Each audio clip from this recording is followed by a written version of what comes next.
What's up, everybody? Jason Roberts and Rachel Schneider here with Yeah. REI Blueprint. I wasn't supposed to intro for you. No, but I appreciate you doing it. Yeah, thank you. So we're going to talk about something really important that I think is probably one of the biggest things that we see newer investors struggle with, and even some seasoned investors struggle with, and that's how to really analyze a deal. Is this really a deal or not? Is there money in it? Are we going to make money? Are we going to get paid? Does this deal even make sense to do?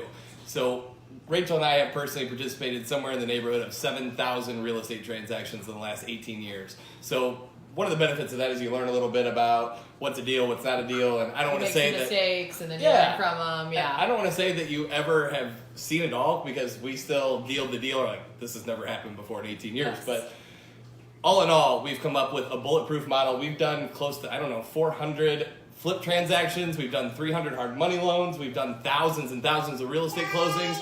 So we've got it down to a really good science of what works and what doesn't work. And we were 300 plus deals in a row closed without losing money on one. So if you can take some of our good ideas, some of our bad ideas, but take our process and utilize it and plug it into your own world, we think it'll help a ton. So you want to kind of... Yeah, well, that's what I want to say about this process. So like you mentioned like with our hard money lending company, so I do this exact same process regardless of where this property is. So it could be in Alabama, it could be in Florida, it could be in Virginia, it could be in California. I use this exact same formula, which we've really determined is really 7 steps that you need to take to determine what your after repair value is. Yeah. And so step number 1 is, first thing I want you guys to do is get MLS access, okay? So that is what every licensed realtor has access to. Every area has an MLS. I'm going to say it again for everybody. Get MLS access. Redfin doesn't work. Realty Track doesn't. None of that other stuff works. So quit kidding yourself. Anybody that's anybody in this business has direct access to the MLS. Are we talking a couple easy ways? Or are we going to do another couple? You want to do another video about how to get MLS access? Yeah, we could do a different video for that. Yeah. Topic. But we'll teach you how to do that. But you've got to do that. Maybe on our next one we'll talk about how to get MLS access without being a realtor. Yes. And so for those of you that don't know, MLS is a listing service that all of the realtors use. So every property that is listed, goes under contract, is sold by a licensed realtor, all of those properties are put on the MLS. They're local to you, so sometimes I don't care which ones say they have a direct feed, none of that's the same. Yes, it always go straight to the source. As you get to know us, you'll know that that is something that we are always preaching. You go directly to the source, okay? So let's dig right into what these steps are. So the very first thing I'm gonna do when I got a property that I've either talked to the homeowner on the phone, I was driving for dollars, whatever I was doing, but I've got the address, I'm gonna go directly into the MLS and I'm going to pull that property up. I don't care if it was listed 10 years ago, 15 years ago, or 1 year ago. It really just gives me an idea of that property. So on there, I'm gonna collect really pertinent information like the square footage, what's the school district, how many bedrooms are there, how many bathrooms, how many full bathrooms in comparison to one bathroom. Yeah, some people live in areas that basements aren't normal. Is it a ranch? Is it a split floor? Is it a 2-story? All of those, we'll do another video about that and we'll break that down. Okay. So, but just this one, just so you can get started and get where you need to get to. And even if you don't have this MLS access, go to a realtor, find a realtor, a real estate agent, and tell them this is the criteria that I want you to use, and I want you to pull me all of the comps, which are all of the comparable properties that show up in this. Out there, but I would never ever trust a realtor to give me my comps. Well, everybody has their own formula, but we as investors have a certain formula that works best for us, okay? So the first thing, I always want your search to be done by radius, not by zip code, not by neighborhood. I want you to do a radius search, so a quarter mile. Okay, step 2 is a quarter mile radius search of your subject property. And then you are going to pick certain statuses, right? So we've got active listings, we've got pending listings, we've got sold listings. So I want you to do all statuses of active, because some will be contingent, non-contingent, they'll have different ones. Pending is just pending, so your pendings. And then I want you to do your solds, but I want your solds to be within 180 days. That's the fresh stuff. Our market, active pending sold within 180 days. 180 days. things are always changing in every single market. And if you're going to look at comparables that are a year old, that's not the market we're living in today. What I could sell a property for a year ago is not what that property will sell for today, okay? So sold within 180 days. That's gonna then bring back all the results that fit that criteria. And again, that criteria was quarter-mile radius, active pending, sold within 180 days. That's what we're looking at.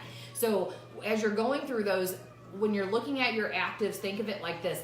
Active is your competition. So if you were to put this property you have on the market right now, if you were to put it on the market today. Whether you're wholesaling it in as-is condition or you're thinking about rehabbing it, the actives are what you want to look at. So if you're looking at wholesaling it, you want to see the other actives that are comparable to the condition that the one yours is in, right? Right. If you're going to thinking about rehabbing it, you want to look at the condition of rehab type properties in the area and marginal type properties, so you can start to get an idea of what yours would really be worth. And actives just showing you competition doesn't mean that's what they're going to sell for, but you know where you need to be. Our recipe has always been nicest house for a little bit cheaper price, right? Yep. And when you're looking at actives, you know, some of them might give you indications that things are slow moving in that area. You look at actives that have a high days on market. That's how long they've been sitting on the market. Is it because they're outdated? Is it because they're maybe less desirable? Or is this just an area where houses aren't selling? Right. The clues are always in the MLS for your property, okay? Pending, that's what appealed to people. Pending is when someone's put a contract on a property.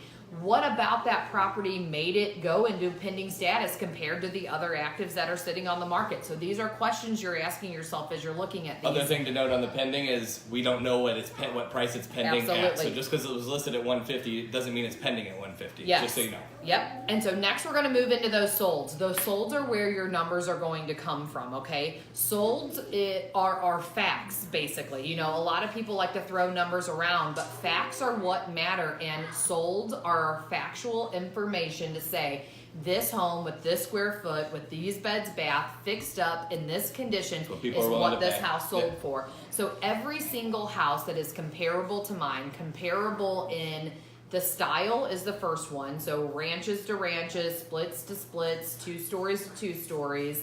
That's all I'm looking at. I can't go outside of that area. Similar square footage, but I can make adjustments for square footage. Similar beds and baths, okay?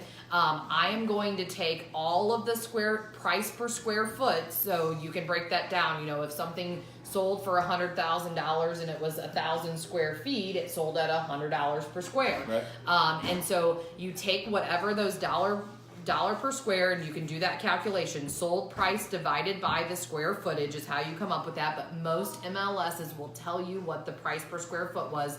If I have 4 of those, I write down all 4 of those numbers, I divide that total by 4, that's my average price per square foot. That is your factual after repair value, or value that you can really count on, because the other like properties to yours sold at that number, okay? She's smart. Yeah. Yeah. So anyway, we just want to leave you with that, because I see a lot of people that have a lot of different formulas for trying to determine what their value is. And this is really your way. You know, we're always analyzing risk in our business, and this is your worst case scenario. This is what you're going to sell for, because this is what everything else sold for, okay? So stay tuned. Yeah. Rachel and I's goal this year was to get as much of this information out as we possibly can. People are paying $50,000, $60,000, $100,000 for this type of education and real estate investing. Our goal was to get this out to the masses and show people how to really make money flipping houses. So follow us on Facebook at REI Blueprint. Follow us on Instagram, REI Blueprint, and we're going to keep rolling out videos. Let us know and comment. Give us some other things that you guys want to know about, that you want to learn about, anything else that we could teach. We've got a whole bunch of stuff already planned, but we also want to know from you guys what we can do to help. Make sure we're helping, Yep. Thanks. We'll talk to you soon. Thanks. Bye.